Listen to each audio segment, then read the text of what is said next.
కి నమస్కారం. ఏం చూడబోతున్నామంటే భర్త భార్య ఎట్లా వాళ్ళు అనుకూలంగా అర్థం చేసుకొని ఉండడం, దానికి ఈ ప్రెగ్నెన్సీకి ఏం రిలేషన్. కొన్నిసార్లు హస్బెండ్ 2 రకాల మాటలు చెప్తారు, అప్పుడు చాలా బాధ అనిపిస్తుంది. ఏంటంటే ఒకటి ఏం చెప్తారంటే ధైర్యమే చెప్పరు. కొంతమంది అంటారు మా ఆయన ఒక్కసారి కూడా చెప్పలా నీకు వస్తుంది అని. అది ఒక నెగటివ్ బిలీఫ్. మా ఆయనే చెప్పలేదు కాబట్టి నాకు రాదేమో. ఇంకొకసారి ఏంటంటే ఈమె బాధపడడం చూసి భర్త ఏం చెప్తారంటే నువ్వు బాధపడబాకు, బిడ్డ లేకపోతే ఏమి పర్వాలేదు అని చెప్పినప్పుడు ఆమెకి ఎట్లా ఫీల్ అవుతుంది, నాకు రాదు అనేది ఈయనకి గట్టి నమ్మకం, అందుకని ఈయన ఇట్లా చెప్తున్నారు కాబట్టి నాకు రాదు. అది అట్లా కాదు. అందుకనే రాకపోయినా పర్వాలేదు అనే మాట మాత్రం మీరు చెప్పబాకండి. ఒకటే గుర్తుపెట్టుకోండి, నీకు ఖచ్చితంగా మంచి బిడ్డని తీసుకుంటావు అని చెప్పడంలో మీరు ఏమీ లూజ్ చేయటం లేదు.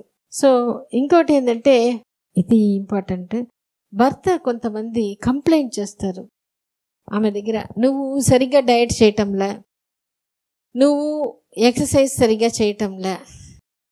నేను ఒకటే చెప్తాను, కొంతమంది చెప్తారు నేను ఎంత వీలవుతుందో అంత చేయి, కానీ ఇష్టంగా చేయి. ఒక్కటే కావాలి చేసినా కూడా అది ఇష్టంగా చేయి చాలు. కొన్నిసార్లు మనం చేయలేకపోతాము, పర్వాలేదు, ఇట్స్ ఓకే. ఆ ఇట్స్ ఓకే అనేది భర్త దగ్గర నుంచి వచ్చినప్పుడే ఈమె ఫ్రీ అవుతుంది. ఈ ఒక పాయింట్ గుర్తుపెట్టుకోండి, భార్య ఎంత చదువుకున్నా ఎంత పెద్ద ఉద్యోగం చేసినా ఈ విషయంలో భర్తనే గురు, ఆయనే అథారిటీ.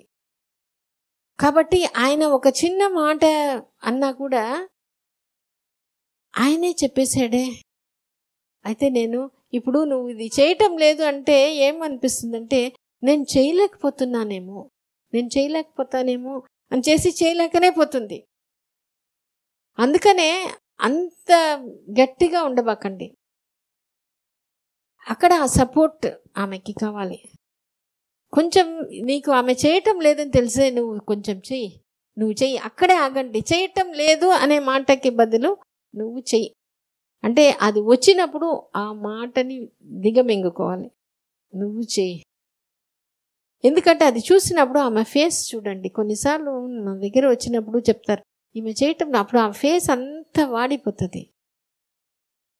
అంటే ఇంత బాగా, అంటే అది హస్బెండ్ చెప్పేది లాజిక్ కానీ it doesn't work on logic. అది అర్థం చేసుకుని, ఇది మా భర్త నన్ను అర్థం చేసుకుంటే చాలు, మా ఆయన నన్ను తోడుగా ఉంటే చాలు, ఆ మనసు చల్లబడితే చాలు, ఇక్కడ వచ్చేస్తుంది. అందుకని ఆ పాయింట్ వరకే మీరు కొంచెం బాగా చూసుకొని ఆ లాజిక్ పోకుండా, అంటే మనం ఒక్కసారి వెంటనే మనం పూర్తిగా మారలేము, కానీ ఇది అర్థం చేసుకొని మళ్ళీ మనం కొంచెం ఇంప్రూవ్మెంట్ వచ్చినప్పుడు, ఆమె సంతోషపడినప్పుడు, ఆ కళ్ళల్లో ఆ మార్పు వచ్చినప్పుడు అప్పుడు గమనించి చూడండి.